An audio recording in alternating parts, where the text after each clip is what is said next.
around the windows.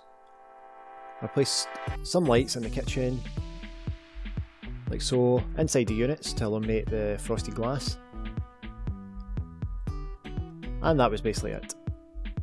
I have also added just a few wee extra props which I have created. Some frying pans in the kitchen, light switches, just a few wee props to fill out the space. So feel free to recreate some of these props or your own for the scene.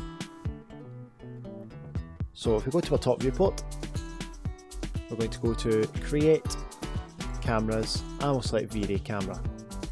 If you select V-Ray Physical Camera, we're going to click and drag this in our scene,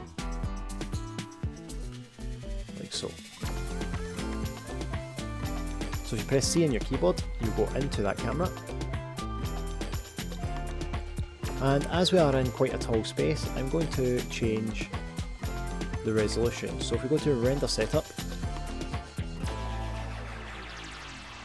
and go to your output size, I'm just going to alter the image aspect. So we'll change this to 0.9. I'm going to change the width and the height. So just lock that there. If you press Shift F on your keyboard, it'll turn on your save frame, like so. So I'm just going to use the dolly camera function in the bottom right, just to pull it back, like so. So you can just use your middle mouse button and move the camera around until you get a pretty decent position.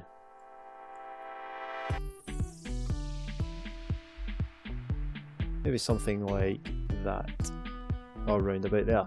You can't really see the pendant light, so I'm going to select this and just move it in the scene.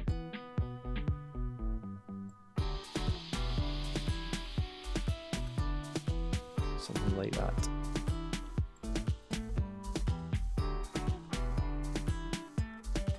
Okay, so to select your camera, if you select in the top left here and go to Select Camera, if you go to your Modify section, you can now alter some of the camera settings.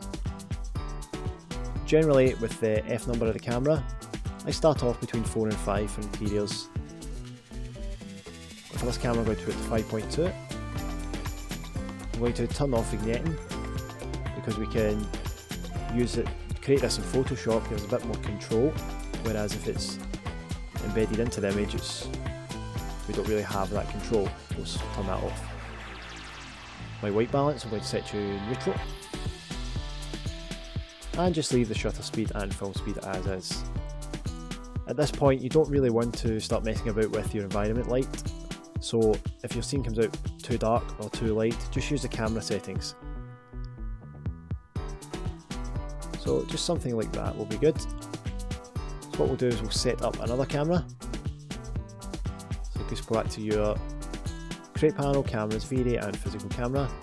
I'll just drag another camera shot. Again, press C, and as we select this camera, we'll go into that view. And I'm just going to set it next to this table lamp here, like so. So what we're going to do here is basically use some depth of field on the camera to blur out the foreground. So we'll go with something like that. If you select your camera, and we'll just change some of these options in here. So F number will stay as the previous camera, and this time we're going to turn on depth of field. So if you select depth of field and just turn on your bokeh effects. So if we go to the top viewport of this camera and select your target, I'm just going to drag this to what I want to be in my main focus. So on the console table will be the main focus.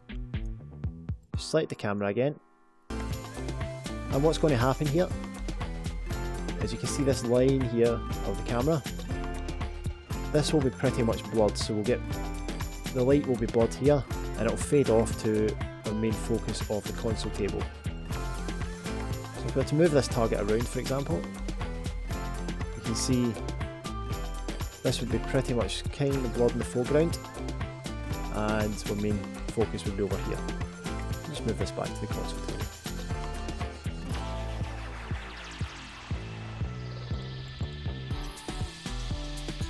So we go back into this camera.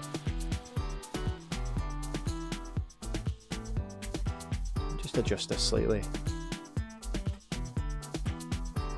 Just using the functions down the bottom right. So something like that. We know here with depth of field on, we'll get this area will be blurred, it's right in the foreground, and we'll just focus over here at the console table.